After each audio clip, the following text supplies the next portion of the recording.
नमस्कार दोस्तों, आज समान अध्ययन का एक बढ़िया टॉपिक है, यानी जनरल स्टडी जीएस का एक बढ़िया टॉपिक है पेट की परीक्षा के लिए ना। पेट की परीक्षा के लिए और पहला प्रश्न आपसे पूछा है ग्रेट बैरियर रीफ की लोकेशन आपसे पूछी है किस महासागर में या कहाँ पे है, ये बताएंगे आप। प्रशांत महासागर में इसकी लोकेशन है ना। प्रशांत महासागर विश्व का सबसे बड़ा महासागर है और प्रशांत महासागर के बारे में आपको बताऊं, इसकी जो सबसे डेप्थ जो गहराई है इसका नाम है मेरियाना ट्रेंच या मेरियाना गर्त। सबसे गहरी खाई मेरियाना गर्त प्रशांत महासागर या पैसिफिक ओशियन। सेकंड प्रश्न है चिनूक की लोकेशन आपसे पूछी गई। चिनूक नामक स्थानीय हवा किस पर्वतीय क्षेत्र में पाई जाती है? चिनूक नामक पर्वतीय क्षेत्र आपसे एक लोकल माइंड है ना, एक लोकल माइंड है यानी स्थानीय हवा है। यह बताएंगे आप राखी पर्वत पे। राखी पर्वतमाला पर बढ़ती है और बहेगी कहाँ?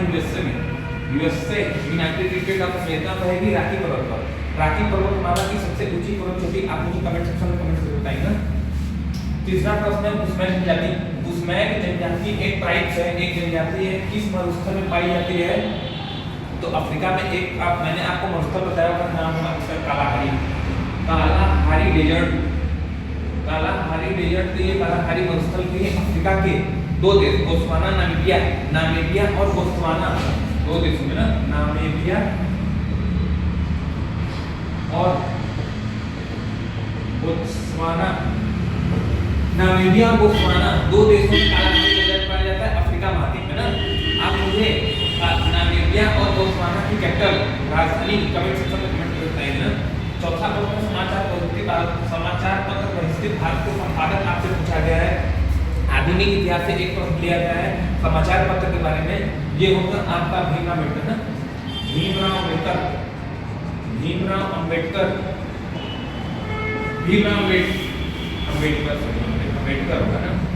अम्बेडकर जी समाचार पत्र बहिष्कृत भारत है ना। भीमराव अम्बेडकर के बारे में आप बढ़िया से जानते हैं। इनका जन्म मध्य प्रदेश के महू डिस्ट्रिक्ट में हुआ था, महू जिले में हुआ था। और यह ड्राफ्टिंग कमेटी यानी प्रारूप समिति के अध्यक्ष हुए ना। ड्राफ्टिंग कमेटी यानी प्रारूप समिति के अध्यक्ष हैं भीमराव अम्बेडकर जी। भीमराव अम्बेडकर जी का जन्म और मृत्यु किस सन में हुआ था, कहाँ पर हुआ? नहीं, कहाँ पर तो मैंने आपको बता दिया कि मध्य प्रदेश के महू डिस्ट्रिक्ट में हुआ था, लेकिन इनका डेट ऑफ बर्थ कब है और डेट ऑफ डेथ कब है, ये मुझे आपका कमेंट सेक्शन में कमेंट करके बताइए ना। पांचवा प्रश्न मुगल शासक। किस मुगल शासक को आप कलंदर के नाम से जानते हैं ना? मध्यकालीन इतिहास की बात हो रही है यानी मेडिवल हिस्ट्री का प्रश्न है, मध्यकालीन भारत इतिहास का प्रश्न है, जिसे आप कलंदर के नाम से जानेंगे। यह आपका बाबर ना, बाबर को आप मध्यकालीन इतिहास की कलंदर के नाम से जाना जाता है। और बाबर की एक बढ़िया कृति है बाबरनामा कृति है बाबर की।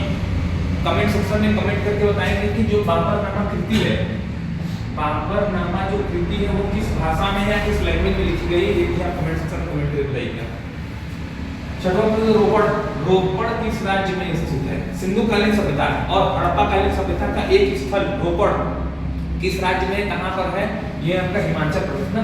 हिमाचल प्रदेश और पंजाब दो देशों में पाया जाता है, दो राज्यों में पाया जाता है, पंजाब और हिमाचल प्रदेश और पंजाब में आपका रोपड़ पाया जाता है। सिंधु कालीन सभ्यता और हड़प्पा कालीन सभ्यता का एक पुराना स्थल है, इंपॉर्टेंट स्थल है ना। तथा अंतरराष्ट्रीय सौर ऊर्जा गठबंधन का आपसे मुख्यालय पूछा है यानी ISA international solar alliance. ISA के लिए या सौर ऊर्जा गठबंधन के लिए, इंटरनेशनल सोलर अलायंस के लिए ये आपका गुरुग्राम पड़ता कहाँ है? हरियाणा में पड़ता है Gurugram. ISA international solar alliance का मुख्यालय है या हेडक्वार्टर है। आठवां प्रश्न आइए, अंतरराष्ट्रीय न्यायालय का मुख्यालय। इंटरनेशनल कोर्ट का मुख्यालय आपसे पूछा है, अंतरराष्ट्रीय न्यायालय का मुख्यालय आपसे पूछा है द हेग पड़ता कहाँ है? नीदरलैंड की कैपिटल एम्स्टर्डम। नीदरलैंड की जो कैपिटल है एम्स्टर्डम है। आप मुझे यह बस कमेंट करके बताइएगा कि नीदरलैंड पड़ता कहाँ है, किस महासागर में, किस देश में पड़ता है, मुझे आप कमेंट करेंगे ना। नौवां प्रश्न है आपका पर्यावरण संरक्षण पर्यावरण संरक्षण अधिनियम किस वर्ष पारित हुआ था? International protection act, inter environment protection act यानी पर्यावरण संरक्षण अधिनियम 1986 में 1986 में इन्वायरमेंट प्रोटेक्शन एक्ट आया था। पर्यावरण संरक्षण अधिनियम आया था ना। तो लास्ट प्रश्न है, बहुत इंपॉर्टेंट है, एकदम इंपॉर्टेंट प्रश्न है आपका, एकल नागरिकता। एकल नागरिकता का प्रावधान किस देश के संविधान से लिया गया है? एकल नागरिकता कहिए चाहे विधि निर्माण प्रक्रिया कहिए चाहे सिंगल सिटीजनशिप कहिए चाहे विधि निर्माण प्रक्रिया कहिए, ये आपका ग्रेट ब्रिटेन के संविधान से लिया गया है। संस्थात्मक शासन प्रणाली कहिए या फिर राष्ट्रपति की जो इसमें सॉरी ये ग्रेट ब्रिटेन है आपका, और ग्रेट ब्रिटेन से आपका लिया गया संस्थात्मक शासन प्रणाली ना, संस्थात्मक शासन प्रणाली कहिए या फिर एकल नागरिकता का प्रावधान कहिए, ये सब आपके ग्रेट ब्रिटेन से लिया